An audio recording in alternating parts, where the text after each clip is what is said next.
My name is Michelle Johnson, and I'm a pulmonary hypertension patient.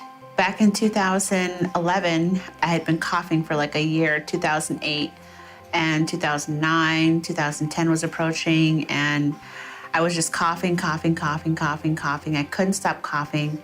I went and they kept misdiagnosing me and they kept telling me I was crazy. They told me I was a hypochondriac. They told me I was depressed. They told me I had allergies. So they told me I had asthma, seasonal asthma. They told me that they wanted to give me breathing treatments, steroids. I had fatigue syndrome. They said maybe I was just too stressed out and I was living at a high elevation and all these things that they kept saying. Everything was coming back normal. So at the end of 2010, I started bloating up with water. In 2011, it was around March, and I had a silent MI, and I ended up in the hospital. And then at the end of April, they flew me out to Albuquerque, New Mexico. From there, because what led to that was a heart attack, a full-blown heart attack. So then there, they told me you have 2 weeks to live. And we can't do a transplant because you're 400 pounds. Your BMI is 56. This and that and the other. They said you're too high risk. You'll probably die through the transplant. And we need to do a lung and a heart. And so I freaked out. So I told my whole family, I'm dying. This is it. There's no therapies. There's nothing they can do for me that would be fast enough to keep me alive. So from there, because I'm Native American, I'm Navajo, so my family started having ceremonies. And so they started to do Native American church ceremonies, and we have a medicine, and they started giving me the medicine. And so when I was taking this medicine, it kept me alive.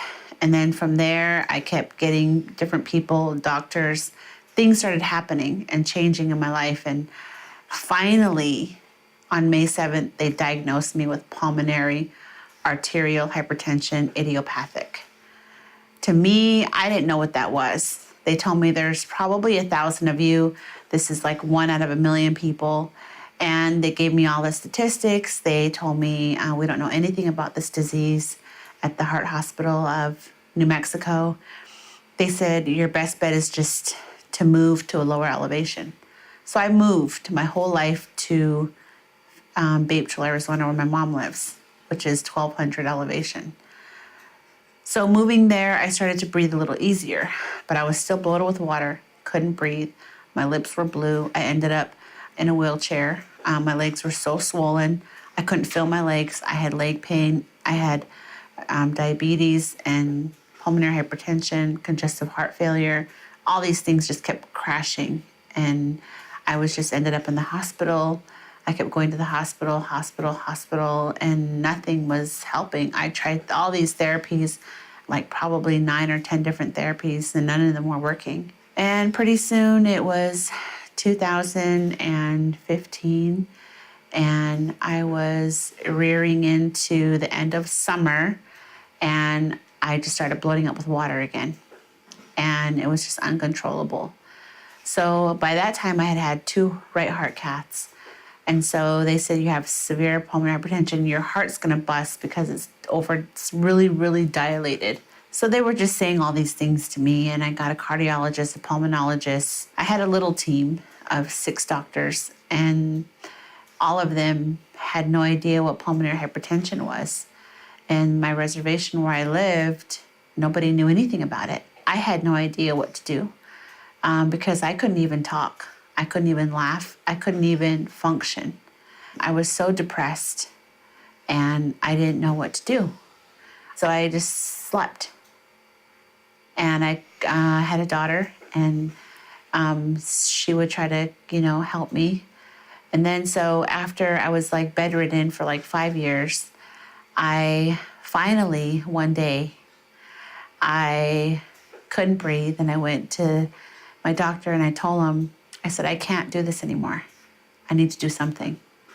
They gave me a cardiologist, and my cardiologist, he said, I'm gonna send you to Tucson. They have a pulmonary hypertension clinic there. And he said, you're gonna see this doctor and this doctor. I'm gonna send you there for a transplant orientation and see what they can do about transplant. And so I went, and they told me, we can't do a transplant because your BMI is too high and you're still too overweight. So I was like, well, what am I going to do, And so they had me in the ICU. They admitted me because I was building liquid in my lungs. So they put me in the ICU. Once they put me in the ICU, my doctor, he said, we're putting you on Remodulin. I said, what's that? And he said, it's uncomfortable. It's this, and this. I'm like, no, just let me go. It's my time. Maybe I just need to go. I was scared of transplant, scared of any medicine. It wasn't going to work. I was determined. I didn't want to accept my disease. I just wanted to go. So in my culture, that's what we do, So I thought, okay, because in our culture, we're not allowed to have transplants. And so it was an omen. And so I just thought, well, I'm just going to do this Remodulin. And my daughter, she said, Mom, you can do it. She was only like 6 or 7. And she says, Mom, you need to try everything, because if you die and you didn't try everything, you're going to regret it. So try the Remodulin. And I said, okay, I will. She said, I'll help you. And I said, okay. And my mom, they encouraged me. So I did the Remodulin. And once the Remodulin started working, the first 6 months, I felt energy enough, and I got physical therapy. So I started moving my legs, and I got out of my wheelchair. Then little by little, I got a walker, and I started using a walker. And then I started walking again. And then once I started walking again, then my whole life changed. And then I started to lose weight rapidly. And then I started getting into support group meetings. I decided that I was gonna, lose weight, and I was gonna do this and do that. And the energy started flowing, after I got a Remodulin, and like my whole life completely changed. And it was full of hope. And I got to meet new people. I was on the pulmonary hypertension support group. I was on the Remodulin support group. And I was going to support group. And I was, slowly started to make my bed and like all these things. And this Remodulin really helped me. And so I own my own business. I'm back to beading professionally. I'm back to cleaning houses, detailing houses. I'm a caretaker part-time. I'm all these things that I never thought I would ever be again. And so after losing the 200 pounds, I decided that I was going to be healthier and think healthier and eat healthier. And everything has changed my life. And so just all the positivity and not giving up and holding on to hope and seeing light at the end of the tunnel, all those different things that people have shared and said, and those all came to light. And they all, like my life finally, they say fruition. And so that's what's happening in my life. And I'm very, very, very happy to say I look forward to tomorrow and all the days to come. And I push myself more and more every day to do more, to be more, and to support and be supportive and give wherever I can. Pulmonary hypertension, I want to immerse myself in it and teach people and show people that anything is possible.